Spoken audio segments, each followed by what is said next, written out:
এখন রাস্তায় দাঁড়িয়ে চলছে হচ্ছে ওয়াটার ব্রেক। ঠিক আছে, এর সাথে কোথাও যাওয়া না, বায়না মেটাতে মেটাতে জীবন শেষ হয়ে যাবে। বিকালবেলা সাবু মাখবো সেই জন্য বলেছিলাম কলা আনতে, এমন কলা আনলো ভবিষ্যতের কথা চিন্তা করে। সে কলা 4 দিন পর খাবো তবে পাকবে।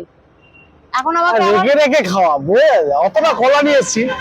আসার সময় লোকের বাড়ি যাচ্ছে, এই যে ব্যাগে দেখো কোথায় কলাকে দেখাও, এই যে কলা দেখো। ঠিক আছে, আরে বাদা বন্ধু, আমার লুকিংটা কেমন হয়েছে? একদম ফাটা কেষ্ট। খাটা কেষ্ট, ঠিক আছে বলো। ঠিক আছে, মানে এদের প্যাক না করতে করতে না মোটা সর্বনাশ হয়ে যাবে।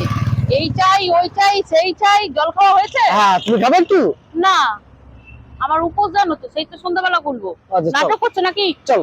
এরকম সময় তুমি খাবে, ওখানে শরবত দেখেছো, একটু শরবত খাবে ঠান্ডা, এই নাটক করছো।